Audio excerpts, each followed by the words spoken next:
आज सबसे पहले तो मैं आप लोगों का शुक्रिया अदा करने के लिए आया हूं कि तीसरी बार भारतीय जनता पार्टी की सरकार बनाने के अंदर आपका सबसे बड़ा हाथ है, कोसली हलके का सबसे बड़ा हाथ है। आपकी ही हवा बाकी दक्षिणी हरियाणा के अंदर गई। और दूसरा मेरा मकसद आज यहां आने का है कि नायब सिंह जी का मैं शुक्रिया अदा करूं। मुख्यमंत्री बनने के उपरांत दूसरी बार सबसे पहला हलका जो उन्होंने चुना है वो आपका कोसली हलका चुना है। कोसली हलका परिसीमन से पहले नहाड़ हलका बोला करते थे इसको। जाटूसाना को, नहाड़ को, दो को मिलाकर के आज कोसली हलका बना है। और मेरी निगाह के अंदर कोसली हलका महत्व किस बात का रखता है कि इसके एक क्षेत्र कोसली से अलावा जाटूसाना क्षेत्र से मैं 4 बार एमएलए बन चुका हूं। इसलिए मेरी निगाह के अंदर ये हलका मायने रखता है। नहाड़ हालांकि अब हलका नहीं रहा, परिसीमन आयोग ने हमारे साथ दुबात करी, लेकिन नहाड़ हलके से मेरे ही गांव की एक महिला शकुंतला कई बरस एमएलए रही थी कि विधानसभा का चुनाव होने से पहले जगह जगह यह हवा थी कि इस बार कांग्रेस पार्टी की सरकार हरियाणा के अंदर विराजमान होगी। मुख्यमंत्री हमारे पड़ोसी जिले रोहतक का होगा कि जब ये नए सीएम साहब आए और पहली बार यहाँ आए तो इनको इस हलके को दत्तक हलके के तौर के ऊपर अपना लेना चाहिए। दत्तक पुत्र होते हैं, दत्तक हलके भी हो सकते हैं, और सब मिलजुल करके बात करेंगे कि कोसली भांकली का किस तरह से ये विवाद मुकाया जाए। उस टाइम तो लोग मान गए थे, लेकिन आज के दिन हम सत्तासीन हैं, हम आज के दिन दोबारा उसी बात को कह रहे हैं, क्योंकि जो पहले किया था वो सिर्फ इलेक्शन के दौरान एक खामखा का भाषण नहीं था। आज भी कहना चाह रहा हूं कि इस विवाद को अगर मुका देंगे तो ये हलका सबसे बढ़िया हलका हरियाणा के अंदर बल करके निकल सकता है। मुखालिफो, तुमने खूब जोर लगा लिया, इलेक्शन में जवान लगाने का तुम्हारा हक भी था, लेकिन 17,000 से कांग्रेस का कैंडिडेट यहां से हार गया। आज के दिन तुम्हारे को मैं आमंत्रित करता हूं कि तुम मिलो हमारे साथ। 10 साल तक हम हरियाणा के अंदर शासन करेंगे, और जो काम तुम्हारे वो नहीं कर पाते थे या करने की उन्होंने सिर्फ आप लोगों को उम्मीद दिखाई थी, उन उम्मीदों के ऊपर हम आपके सपने को साकार करेंगे।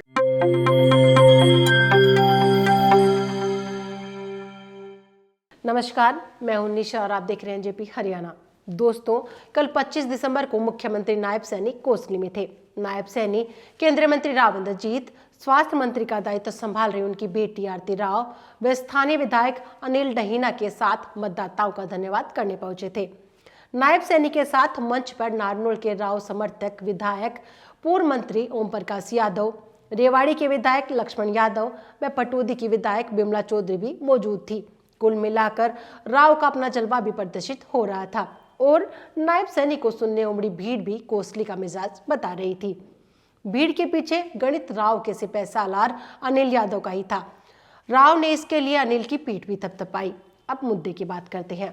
धन्यवाद रैली में किसने क्या कहा, यह सब आप देख और सुन चुके हैं, लेकिन हम राव इंद्रजीत सिंह के दृष्टिकोण से इस रैली की बारीक समीक्षा करने जा रहे हैं। राव परिवार की राजनीति में ऐसे अवसर काफी कम आए हैं जब उन्होंने खुलकर मुख्यमंत्री की तारीफ की हो, लेकिन कोसली की धन्यवाद रैली में नजारा कुछ ऐसा ही था। राव इंद्रजीत ने बिना लाग लपेट के अपना भाषण इन शब्दों से समाप्त किया, हम मुख्यमंत्री का डटकर साथ देंगे। इससे पूर्व अपने भाषण में उन्होंने नायब सैनी से कोसली को अपना दत्तक पुत्र मान लेने की अपील भी की। उन्होंने किसी पर सीधा निशाना साधने के बजाय समग्र दृष्टि से नायब सैनी के सामने कह दिया कि हमारे इस क्षेत्र के साथ अतीत में विकास में भी भेदभाव हुआ है और परिसीमन आयोग ने भी इस क्षेत्र के साथ भेदभाव किया है। मतलब राव इंद्रजीत ने सदे अंदाज में गेंद नायब सैनी के पाले में डालकर यह कह दिया कि कोसली के विकास की जिम्मेदारी अब उनकी है। दोस्तों, सब जानते हैं कि राव इंद्रजीत लोकसभा और विधानसभा चुनाव प्रचार के दौरान खुलकर यह कह चुके हैं कि परिसीमन के समय अहिरवाल के साथ भेदभाव किया गया था। कल भी उनका दर्द झलका। उनके भाषण को सुने तो यही लगेगा कि आने वाले समय में भी वह इस मुद्दे को धार देने वाले हैं। कोसली रैली में मांगों की सूची काफी लंबी थी। कुछ मांगों पर मुहर लग गई, लेकिन IMT जैसी बड़ी मांग पर मुख्यमंत्री नायब सैनी चुप रहे। हालांकि राव इंद्रजीत के भाषण से यह स्पष्ट लग रहा था कि दोनों नेताओं के बीच मांगों के विषय में अंडरस्टैंडिंग बन चुकी है। राव इंद्रजीत का अनिल यादव का नाम लेकर यह कहना अहमियत रखता है कि अगर सारी मांग एक साथ ही पूरी कर लेंगे तो आगे चलकर फिर मुख्यमंत्री क्या देंगे। मतलब यह मांग स्टैंड तो करती रहेगी, लेकिन इसे भविष्य के लिए छोड़ दिया गया है। राव इंद्रजीत के भाषण की सबसे बड़ी बात यही रही, विरोधियों को साथ चलने का खुला निमंत्रण देना। ऐसा पहली बार हुआ जब राव ने अपने तमाम विरोधियों को एक साथ कदमताल करने का न्योता दिया। राव ने अपने और आरती राव की राह भी स्पष्ट कर दी, सबका साथ सबका विकास। भाजपा के साथ अपनी लंबी पारी के स्पष्ट संकेत देते हुए उन्होंने कह दिया कि अगले 10 साल भी कांग्रेस में कोई CM चेहरा नजर नहीं आ रहा। लगे हाथ राव इंद्रजीत ने भूपेंद्र सिंह हुड्डा पर भी निशाना साधा। उन्होंने कटाक्ष करते हुए जो कुछ कहा उसका सार यह है कि जो लोग रोहतक की चौधर आने की बात कर रहे थे उनको कोसली ने बैकफुट पर धकेल दिया। राव यह बताना नहीं भूले कि हरियाणा की सत्ता की राह कोसली से होकर निकली है और कोसली उनकी कर्मभूमि रही है। अनिल डहीना को उनकी कर्मभूमि की सेवा करनी चाहिए और CM को इस पारी से कोसली को बहुत कुछ देना होगा। हालांकि 25 दिसंबर की रैली में उतना नहीं मिला जितना उम्मीद की जा रही थी, लेकिन आगे की राह बंद नहीं हुई है। दोस्तों, अब समापन की ओर बढ़ते हैं। राव इंद्रजीत ने मंच से अतीत में कोसली से भेदभाव का जो मुद्दा उठाया उसका नायब सैनी ने भी अपने अंदाज में जवाब दिया। उन्होंने कांग्रेस सरकार के कार्यकाल में हुए खर्च के मुकाबले भाजपा की अगुवाई वाली सरकार के 10 साल के कार्यकाल में हुए खर्च का लेखा-जोखा प्रस्तुत कर दिया। यह राशि कांग्रेस राज की तुलना में लगभग दोगुना है। दोस्तों, जिन्होंने कल राव का भाषण नहीं सुना वह अब राव इंद्रजीत सिंह का भाषण सुन सकते हैं। आज सबसे पहले तो मैं आप लोगों का शुक्रिया अदा करने के लिए आया हूं कि तीसरी बार भारतीय जनता पार्टी की सरकार बनाने के अंदर आपका सबसे बड़ा हाथ है। कोसली हलके का सबसे बड़ा हाथ है। आपकी ही हवा बाकी दक्षिणी हरियाणा के अंदर गई और उसी की बदौलत न केवल दक्षिणी हरियाणा के अंदर पर हरियाणा के अनेक कोनों के अंदर लोगों ने मन बनाया कि भारतीय जनता पार्टी को तीसरी बार जिताना है। और दूसरा मेरा मकसद आज यहां आने का है कि नायब सिंह जी का मैं शुक्रिया अदा करूं।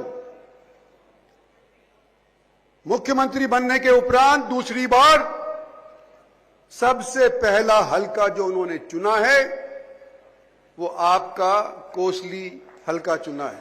और ये हलका जिसके अंदर 5, 6, 7 बरस से मुख्यमंत्री के पैर नहीं रखे गए थे, आज ये दूसरी बार या तीसरी बार सरकार बनने के बाद इन्होंने अपने पैर यहां पर रखे हैं और अनेक कामों के आज के दिन उद्घाटन या शिलान्यास किए हैं। इनके लिए इनका स्वागत भी करता हूं और इनका मैं शुक्रिया अदा भी करता हूं। साथ साथ इस हलके का महत्व मैं बताना चाहता हूं। हमारे सारे MLA यहां बैठे हुए हैं, आज उनको बोलने का मौका नहीं दिया, मैं माफी मांगता हूं क्योंकि इनको जल्दी जाना है और अंधेरा हो सकता था। इनकी बात भी सुनना चाहते हैं हम, लेकिन आज के दिन इस हलके का महत्व सबके सामने सर्वीय तौर के ऊपर मैं बताना चाहता हूं कि यह हलका ऐसा है, हरियाणा के कोसली नाम के ऊपर आज से चंडीगढ़ से लेकर के पंचकूला से लेकर के और नांगल चौधरी तक सब जानते हैं कि सबसे अधिक सैनिक अगर हरियाणा के अंदर एक कस्बे में या फी कैपिटा कहीं पे हैं तो कोसली के अंदर है।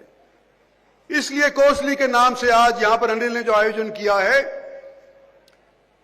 इस कोसली के अंदर तो अनिल का भी शुक्रिया अदा करता हूं। और क्योंकि पहली बार अनिल MLA बना है तो उसने सारे आप लोगों के काम एक टाइम के ऊपर ही CM साहब के सामने रख दिए।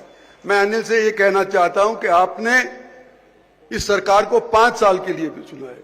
अगर सारे के सारे आज ही काम करवा लोगे तो बाकी आने वाले 5 साल के अंदर क्या करवाओगे? कुछ अगली बार मुख्यमंत्री आएंगे, उसके लिए भी कुछ बाकी छोड़ दो। कोसली हल्का परिसीमन से पहले नहाड़ हल्का बोला करते थे इसको। जाटूसाना को, नहाड़ को, दो को मिलाकर के आज कोसली हल्का बना है। और मेरी निगाह के अंदर कोसली हल्का महत्व किस बात का रखता है कि इसके एक क्षेत्र कोसली से अलावा जाटूसाना क्षेत्र से मैं 4 बार एमएलए बन चुका हूं, इसलिए मेरी निगाह के अंदर ये हल्का मायने रखता है। नहाड़ हालांकि अब हल्का नहीं रहा, परिसीमन आयोग ने हमारे साथ दुबात करी, लेकिन नहाड़ हल्के से मेरे ही गांव की एक महिला शकुंतला कई बरस एमएलए रही थी, इसलिए भी ये मायने रखता है। और आज जब मैं कोसली का जिक्र करना चाहता हूं तो साथ साथ ये भी कहना चाहता हूं कि आने वाले समय के अंदर हम ये उम्मीद लगाए बैठे हैं कि जो पिछले दिनों के अंदर हमारे साथ नहीं हुआ, जो इमदाद हमारे को नहीं मिली, सो इमदाद मुख्यमंत्री जी इस बार आपके माध्यम से इन 5 वर्षों के अंदर पूरी करी जाएगी। आप याद करो, कोई भी यहां पर बैठा हुआ है, कोई स्टेज के ऊपर बैठा हुआ है, पत्रकारगण यहां पर बैठे हुए हैं, सभी को मालूम है कि विधानसभा का चुनाव होने से पहले जगह जगह यह हवा थी कि इस बार कांग्रेस पार्टी की सरकार हरियाणा के अंदर विराजमान होगी। मुख्यमंत्री हमारे पड़ोसी जिले रोहतक का होगा, और क्योंकि यह हल्का रोहतक लोकसभा की कॉन्स्टिट्यूएंसी के अंदर पड़ता था, तो लोग तो पहले से ये सोचे बैठे थे कि कोसली तो जो कांग्रेस की टिकट लेकर के आएगा उसको ही जाए। यहां के लोगों ने पिछले 4 बार लगातार भारतीय जनता पार्टी को अपनाया है, सन 14 से लेकर अब तक, और उससे पहले भी जब मैं भी हुआ करता था तो भारतीय जनता पार्टी को अपनाया है। और जब हवा विपरीत चल रही थी, कांग्रेस की हवा चलने लग रही थी, उस टाइम के ऊपर इस हल्के ने फिर भी संभावित मुख्यमंत्री रोहतक वाले को नहीं चुना, बल्कि आपके यहां के खुद के अजीज अनिल यादव को चुना और भारतीय जनता पार्टी का परचम इस हल्के के अंदर लहराया। साथियों, जब मैं ये कहता हूं तो मुझे ये उम्मीद होती है कि जब ये नए सीएम साहब आए और पहली बार आए तो इनको इस हल्के को दत्तक हल्के के तौर के ऊपर अपना लेना चाहिए। दत्तक पुत्र होते हैं, दत्तक हल्के भी हो सकते हैं। आपका बल, ध्यान, आप जीटी रोड से आए हैं, यमुना के किनारे हल्का पड़ता था पहले, आपका वहां से आए हैं, ये सूखा हल्का रहा है। राजनीतिक तौर के ऊपर हालांकि इसने अनेक सरकारें बनाई हैं, लेकिन इस हल्के के अंदर जितना तवज्जो और ध्यान सरकार की तरफ से मिलना चाहिए था वो शायद नहीं मिल पाया है।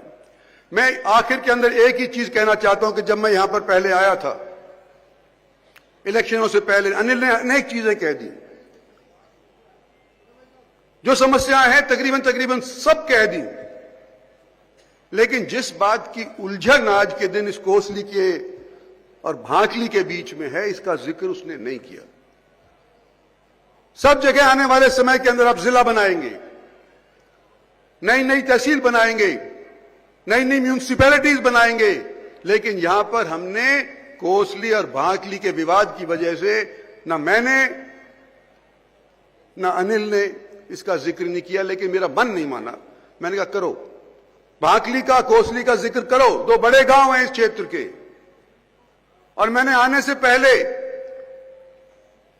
इलेक्शन होने से पहले एक सुझाव दिया था, और मैंने कहा था कि भांकली वालों 5 आदमी आप दो, और मैंने ये कहा था कि कोसली वाले 5 आदमी आप दो, और मैंने यूं भी कहा था कि जो हमारे बाकी हल्का पड़ता है हमारा कोसली का, 5 आदमी उससे भी ले लेंगे और सब मिलजुल करके बात करेंगे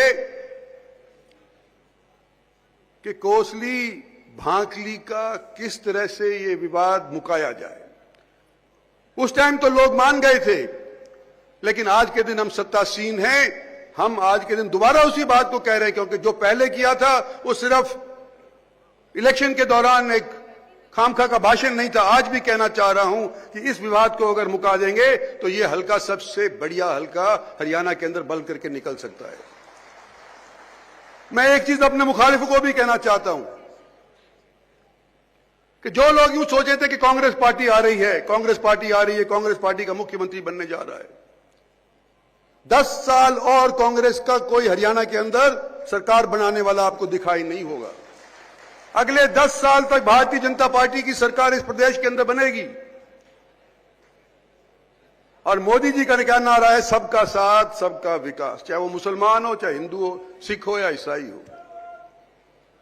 जब मोदी कहते हैं कि भाई सबका साथ सबका विकास, तो उनकी कैबिनेट के अंदर मंत्री होने के नाते मैं भी कहता हूं कि मुखालिफो, तुमने खूब जोर लगा लिया, इलेक्शन में जवान लगाने का तुम्हारा हक भी था, लेकिन 17,000 से कांग्रेस का कैंडिडेट यहां से हार गया। आज के दिन तुम्हारे को मैं आमंत्रित करता हूं कि तुम मिलो हमारे साथ। 10 साल तक हम हरियाणा के अंदर शासन करेंगे, और जो काम तुम्हारे वो नहीं कर पाते थे या करने की उन्होंने सिर्फ आप लोगों को उम्मीद दिखाई थी, उन उम्मीदों के ऊपर हम आपके सपने को साकार करेंगे। मुख्यमंत्री के सामने मैं यूं कह रहा हूं कि आने वाले समय के अंदर मुख्यमंत्री का हम साथ भी देंगे, और आने वाले समय के अंदर इनके मार्फत के अंदर हरियाणा के, इस दक्षिणी हरियाणा के ऊपर जितनी तवज्जो दे सकती है ये सरकार, उसको दिलाने का पूरा प्रयास करेंगे। धन्यवाद और जय। दोस्तों, आपने हमारी बात भी सुनी और राव का भाषण भी सुना। इसी के साथ हम आपसे विदा लेते हैं। आपको हमारी रिपोर्ट कैसी लगी कमेंट बॉक्स में जाकर बताएगा जरूर।